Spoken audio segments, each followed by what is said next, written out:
Noches, de nueva cuenta aquí en Jayal Bushú, Cafetería y Centro Comercial en Xochimilco, Guadalupe y Ramírez 180. El día de hoy nos acompaña Alejandro González Rivera, autor de Diego, historias cortas de una vida larga. Bien, está también con nosotros Gregorio Martínez, editor de Agua Escondida, de donde es justamente este libro. Y quiero dar inicio a una suerte de conversación con el autor de Diego, historias cortas de una vida larga, preguntándole en primera instancia lo siguiente: ¿de dónde surge la necesidad de escribir este libro? Bueno, antes que nada, buenas noches, gracias por la invitación, profe, gracias Juan, gracias a la audiencia que tiene la oportunidad de vernos ahorita. El libro surge de una necesidad, parte importante de hacer un homenaje a mi padre, ¿no? Mi padre fue una persona muy importante en mi vida, surge de una necesidad quizá de desahogo para mantener tranquila el alma que yo tenía después de su muerte. Surge de una necesidad de preservar también la memoria, de esa memoria que hemos perdido, de esa memoria que se está perdiendo con el tiempo, de esa memoria que tarde o temprano pues es lo que nos vamos a llevar a la muerte, ¿no? Surge de una necesidad de que pase la posteridad, de que pase de generación a generación, de que la gente que viene detrás de mi familia, detrás de toda la gente que lo pueda leer, pueda tener un conocimiento de lo que fue una vida, no solo personal de Diego, una vida de una gente que vivió en el campo, que tuvo problemas en el campo, que vivió aventuras, que gozó de la vida en el campo, ¿no? Yo creo que parte importante es eso, es una necesidad de transmitir un mensaje hacia la gente. Bien, por lo general cuando hablamos o pensamos de biografía, asumimos que lo estamos haciendo en relación a personajes extraordinarios, a sujetos, hombres o mujeres, que fueron capaces incluso de transformar la historia. Sin embargo, algo que dentro de esta condición misma del olvido, pero también al mismo tiempo de la condición de lo entrañable, de aquello que nos conmueve, está el orden mismo de una vida cotidiana, de una vida que se desempeña en el diario quehacer, y sobre todo en una de las formas del heroísmo que me parecen mucho más contundentes, que es precisamente el levantarse cada mañana y salir a trabajar en lo que sea, y lo que vamos a ver aquí en función de Diego, historias cortas de una vida larga, es también justamente eso, el salir a trabajar en lo que sea para poder cumplir de una manera total, de una manera cabal, con la responsabilidad de crear y desarrollar una familia. Este tipo de heroísmo que pasa desapercibido porque, bueno, a fin de cuentas, como decía hace un momento, es la cotidianidad. En el momento en que es escrito, en el momento en que se escribe respecto a esta función cotidiana de cualquier ser humano, se destaca, aquí utilizo de nuevo el término, se destaca entonces sí de una manera ejemplar.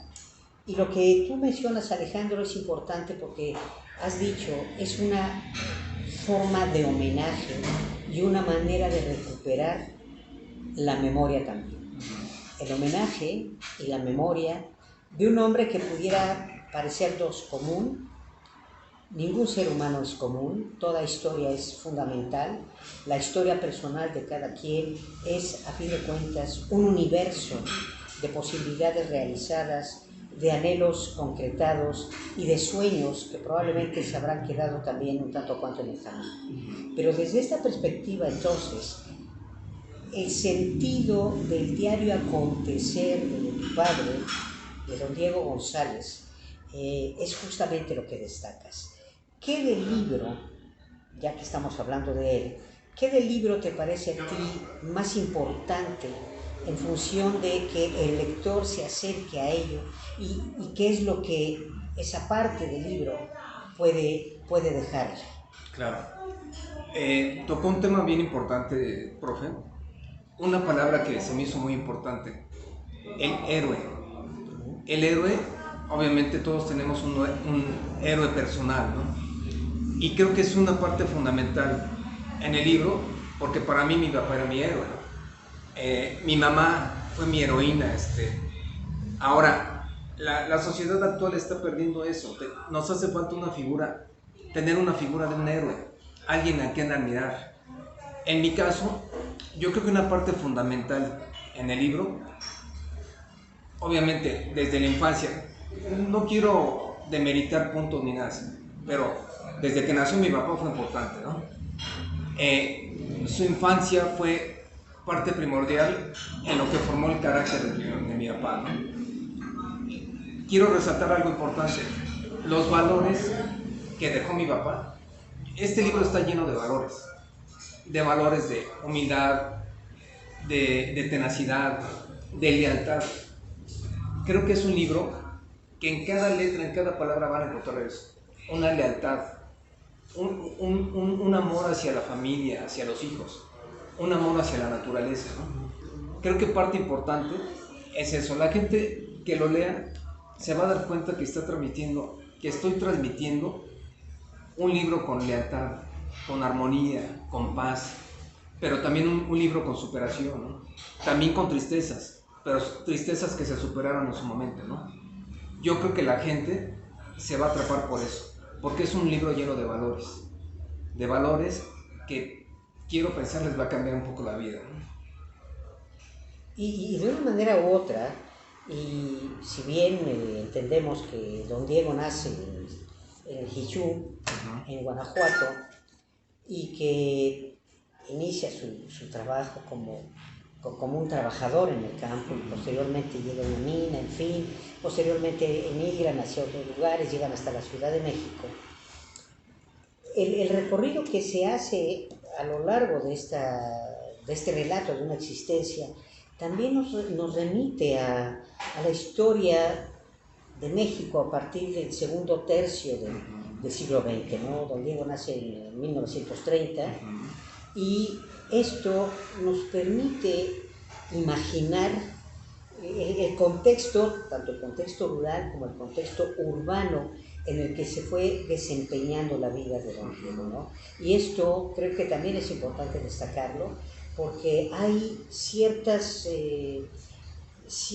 bocetos, ciertos dibujos que nos ponen de manifiesto la realidad de aquellos momentos y al mismo tiempo la realidad contemporánea, ¿no? Entonces es de alguna manera un documento vivo y vívido de este transcurrir del tiempo en México, tanto en su proceso de ingreso a la modernidad a partir de los años 30, los años 40, y el momento actual en el cual estos valores a los que tú te estás refiriendo de alguna manera pareciera que están diluidos o de alguna forma también pudieran estar marginados, ¿no? Claro. Creo que es importante reconocer en esta escritura que al contar acerca de esta persona, que no es un personaje de ficción, claro, al contar de esta persona, lo que se destaca también es su lugar y su momento en el interior de la historia contemporánea de México, ¿no? Sí, claro. Entonces, esto me parece importante, y aquí yo quisiera preguntarle al editor, a Gregorio Martínez, ¿verdad? La importancia que el libro tiene para la propia editorial Agua Escondida. Bueno, Juan, gracias por la pregunta y también por el momento de estar aquí. Mira, yo te voy a decir algo. Cuando quizás ya te lo comentó Alejandro fuera de la charla, y si no, bueno, te voy a decir cómo fue que surge la idea de hacer el libro. Ya no recuerdo con exactitud el modo, la manera en que me contactó, nos contactamos, pero lo cierto es que ya estando contactados me contó del libro y de una forma entusiasta y demás, ¿no? Entonces yo le dije, pues está muy bien, ¿no? Pero te lo mando, dije, no, mándame un capítulo realmente para dictaminar no hace falta más, ¿no? O sea, te das cuenta de inmediato que cuando una obra va o no va. Y entonces así hicimos, y me lo envió, y con un capítulo me di cuenta que teníamos, hablando en términos mineros o metalúrgicos, de una buena beta narrativa, ¿no? Y le dije, no, ¿sabes qué? De inmediato te puedo decir que sí se puede publicar y que debe ser publicado, porque si por ahí va el asunto, pues ya con un capítulo estoy convencido de que sí. Y bueno, pues después de ese capítulo, pues ya evidentemente era la idea de que me mandara todo, ya para empezar a editarlo, porque también desde el primer momento advertí que le hacía falta edición literaria, y le dije, pero bueno, vamos a batallar un poco, pero es parte de nuestro trabajo. Te digo esto porque yo desde ese primer momento vislumbré que teníamos en las manos un libro que tiene mucho potencial para incidir en la, no así en la vida literaria del país, pero sí en la visión histórica del país, porque de manera casual, de manera fortuita, de manera azarosa, finalmente la vida de don Diego González atraviesa un periodo fundamental del país, que es el brinco del siglo XX o de inicios del siglo XX a casi, bueno, literalmente los albores del siglo XXI, y a partir de esta historia y la manera en que la narra su hijo, pues nos vamos dando cuenta de la transformación del personaje, por un lado, pero de manera contextual también nos vamos dando cuenta de la transformación del país. Esto es muy sintomático porque finalmente Alejandro nos narra la infancia casi de un personaje huérfano, en un sentido pues casi literal, ¿no? La orfandad, que si la vemos bien, para el momento en que nace don Diego, es la orfandad del país, que es la que refleja, por ejemplo, una de tus lecturas habituales de Juan Rulfo, analíticas. Bueno, pues aquí también de un modo u otro podemos ver cómo ese país, del cual yo en algunas ocasiones he hablado de mi propio padre, que también era un hijo de Pedro Páramo, eso se puede traducir también de la obra de Alejandro, ¿no?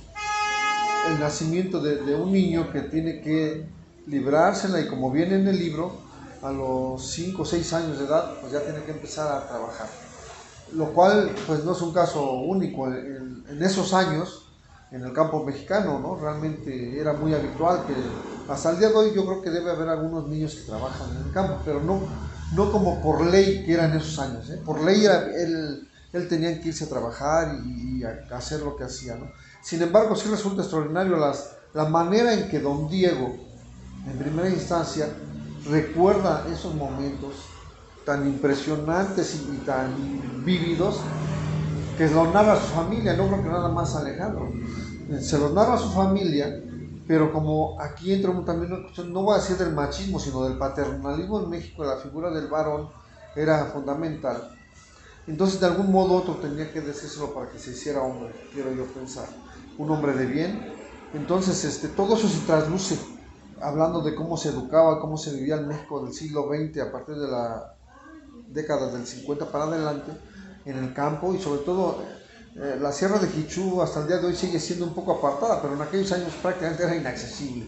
Entonces es una vida, no voy a decir salvaje, pero una vida completamente primitiva, un tanto cuanto idílica, y la manera en que don Diego la narra hace que germine en la imaginación de un niño, porque fíjate bien qué interesante esto es respecto de la creación literaria, cómo de atrás mano alguien le cuenta a alguien, y luego ese alguien nos cuenta a nosotros su visión de los hechos. Sin embargo, una de las características, porque eso yo decía yo que es una aportación a la historia literaria, histórica más que literaria del país, es, sin darse cuenta, se convierte en una especie de metáfora del país. Don Diego, un hombre huérfano en el campo, emigra en la adolescencia a la ciudad, empieza como todos los hombres que son de campo y que no tuvieron estudios formales, pues a donde sea trabajar, pasa muchos años en una galletera, y después por azares de la vida también tiene que buscar el destino, como dicen en Quichú, buscan el destino en Estados Unidos, tienen que cruzar al norte, el norte casi como el Dorado contemporáneo que en los años de la colonia, por ejemplo, movía a muchos de los conquistadores, viene siendo el Dorado para muchos mexicanos, sobre todo en esas décadas en las que ellos brincan, porque finalmente después de ser como una especie del Dorado, se vuelve una especie de infierno o camino al infierno, ¿no? Sobre todo en los últimos años cuando se emigra de todos lados, no nada más como creen de México y de América Latina, ¿no? Empieza migración tanto de África como también del Oriente. Entonces Estados Unidos es ahora quizás el espejo más impresionante del mundo. Lo más cerca de Babel yo creo que está en Estados Unidos. Entonces todo esto de un modo u otro se puede traducir en esta historia. Entonces es muy interesante además la manera en que ya esta sí es una manera de disposición. Yo, contador de historias, ¿cómo la cuento? Sí. Y entonces una manera aparentemente sencilla y fácil es estructurarla como lo hace Alejandro, ¿no? Infancia, que viene siendo el capítulo 1, ¿no? Y luego juventud, y luego pues ya la etapa en la Ciudad de México, y luego cuando se brincan, y luego la muerte.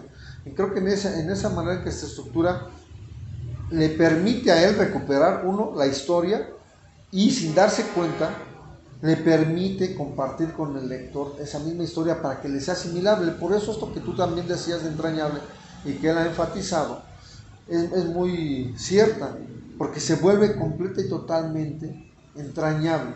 No hay más que leer, y es algo que ahorita le voy a pedir a Alejandro, si tú estás de acuerdo, en que lea, por ejemplo, un capítulo de esos de la infancia, que en mi opinión son los más entrañables porque nos recupera al niño que todos llevamos dentro, y que además yo en esos años no subía a la sierra, pero yo en esos años posteriores, no tanto, pero sí en los 80, me paseaba por un pueblo que está bajeño de la sierra, que es Pozos, Guanajuato, y algunos de esos paisajes así como que de película y demás, bueno, yo también los recuerdo muy vívidamente de niño, en compañía de mi padre y de mi abuelo, de ese Pedro Páramo, que era un patriarca de ese pueblo de Pozos, y que mi padre era Miguel Páramo, un hijo que no era hijo de Pedro Páramo.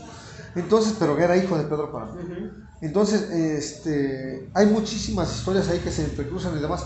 Y yo creo que el acierto de Alejandro, que no es un escritor como tú y yo lo somos, o como otros escritores que nos dedicamos por profesión a hacerlo, está en la mirada ingenua del niño que recuerda a su padre, con los ojos esos, así como si efectivamente fuera yo creo que un hoyito de un ratón viendo al Mickey Mouse, ¿no?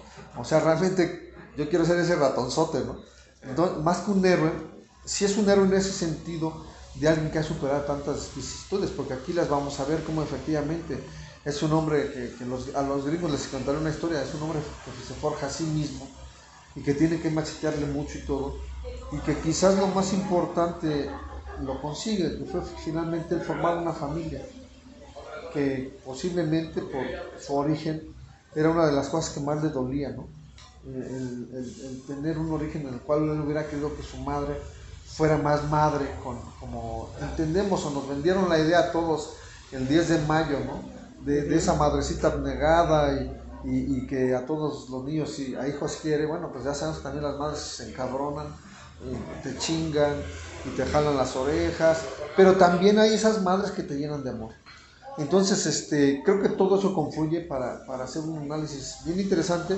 Y este libro, que no es de un escritor profesional, creo que cumple y llena muchas lagunas que muchos libros con un propósito metodológico, sociológico y analítico nacen con esa pretensión. Este no pretende nada, yo creo que puede alcanzar muchos objetivos. Y digo pretende posiblemente alcanzar, tampoco es su intención. Realmente aquí lo que Alejandro nos quiso contar, es decir, es la historia de mi papá. Yo tuve un papá, la verdad, bien a toda madre, y quiero compartirla con ustedes.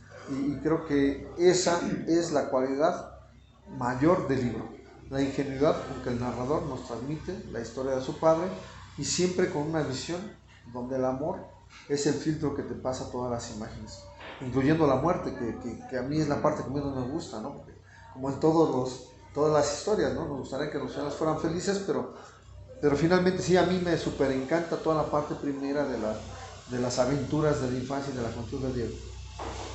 Sí, y en este caso sin el afán de tratar de llevar al contexto académico o al contexto incluso literario el asunto, este recorrido que arranca en la infancia y termina justamente con la muerte, ese recorrido de todo ser humano es el fundamento del heroico. ¿Por qué? Porque lo aventuroso, no lo aventurero, sino lo aventuroso, es que paso a paso la persona va transformándose. Y en esta metáfora que tú mencionaste, que puede ser don Diego, en referencia a la historia misma del país, lo que entendemos es justamente eso, porque la historia sociológica incluso nos puede dar una serie de contextos, pero cuando vemos la vida palpitando en el interior de la persona, en el interior mismo del personaje, así como un personaje literario, entonces la historia misma es la que cobra sentido. ¿Sí? Todo esto que tú acabas de mencionar respecto incluso a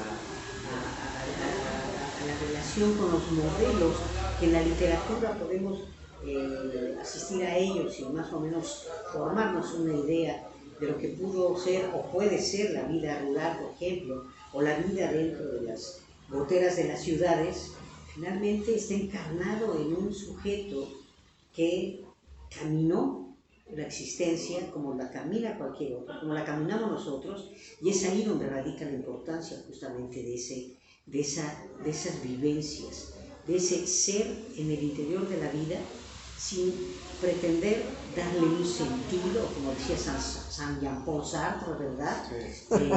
Una razón de ser, no, simple y sencillamente estar en ella y habitar la vida, como bien dijiste, macheteándola, tal y como viene. Y eso es lo que hacemos. Y esta ingenuidad que tú mencionas, o este carácter de un escritor no profesional, yo lo pondría un tanto cuanto en duda, ¿sí? Porque la manera en que se cuenta todo esto, la manera en que también está estructurado, y el mundo que el trabajo de edición también fue muy interesante, ¿sí? Pero la forma en que está narrado es precisamente el fundamento mismo de la literatura, ¿sí? Así que lo entiendo más como una suerte de fuente o de manantial para la escritura, que simple y sencillamente alguien que se puso a escribir porque pues, nació a hacerlo, como nos ha dicho, para hacer un homenaje al padre, en fin. Pero esta recuperación de la memoria es en sí mismo ya el sentido mismo de la literatura y el sentido mismo del escritor, ¿no? Así que es muy interesante lo que también has mencionado, Gregorio, porque creo que enmarca a Diego Historias cortas de una vida larga, lo enmarca en un contexto que no tiene que ver con la literatura costumbrista, que no tiene que ver con la biografía tampoco, que no tiene que ver con la pretensión sociológica ni que ver con la psicológica, sino simple y sencillamente con el orden de contar. Y ahí es donde justamente la literatura nos dice lo que tiene que decirnos o bien lo que queremos encontrar en ella, ¿no? Y eso es lo que importa justamente en este Sí, claro. Gregorio tocaba un tema bien importante, cómo es que surgió esta obra, ¿no? Curiosamente esta obra se hizo gracias a internet. Yo me di la tarea de investigar cómo se hace un libro. Nos metimos a internet y vi varios tutoriales que realmente me atrapó uno y dije, este es el bueno, ¿no? Empezamos a trabajar, empezamos a desbaratar las ideas que teníamos. Surge Gregorio, lo vi precisamente en un anuncio de Facebook. Curiosamente, yo soy de la idea que no existen las casualidades, existen las causalidades, ¿no? Y con Gregorio me encontré. Curiosamente, él hacía o ha hecho libros para el guapango arribeño, ¿no? Curiosamente en el libro habla del guapango, donde mi papá amaba el guapango de su tierra, ¿no? Los leones de la sierra de Pichú. Curiosamente, Gregorio conoce al cantante, poeta, autor de Los Leones de la Sierra, y resulta que somos primos, ¿no? Somos primos, y él dice que lo conoce, ha entablado muchas pláticas, y nace una relación, nace un vínculo con él. Eso me gustó porque hablamos claramente de lo del libro, me dijo, tiene potencial, lo hacemos, pero ese gancho ya estaba dado. Ese gancho entre Gregorio y yo, dijo, órale, pues nos lo aventamos, y nos lo aventamos, ¿no? Pero, como repito, no existen las casualidades, ¿no? Él llegó aquí a mi vida, la verdad que conocemos ciertas personas y surgió este pequeño libro que, como usted menciona, profesor, no pretendo cambiarle la vida a nadie. Cada quien toma lo bueno del libro, cada quien toma lo malo, cada quien elige qué camino usar y qué calificación darle a este libro, ¿no? Simplemente son historias que salieron, como le decía profesor antes de empezar la plática, mi mamá Rufina Rivera, parte importante de este libro. Sin la memoria de ella, yo creo que esto no hubiera surgido, ¿no? Una memoria privilegiada, acertada, tocando los puntos donde yo la verdad desconocía, y parte importante es ella. No la menciono por otras razones, mi mamá falleció hace un año aproximadamente, pero este libro también es de ella. Ella levantó el baúl de los recuerdos y sacó y me dio tantos datos importantes que la verdad sin ella no se hubiera logrado, ¿no?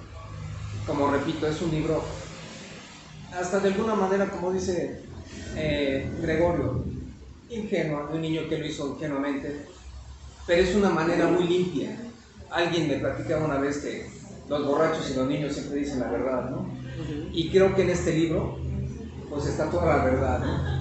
No son personajes ficticios, son personajes reales, son sucesos reales, que como digo en el libro también, se ha perdido esa capacidad de asombro. La gente nos hemos vuelto tan mecánicas que no nos damos vuelta a ver al cielo, a ver la lluvia. En este libro sí. Y ver la cara del otro, que está atravesando. Exactamente. Lado, ¿verdad? Sí. Y tan simple, maestro, de tocar un libro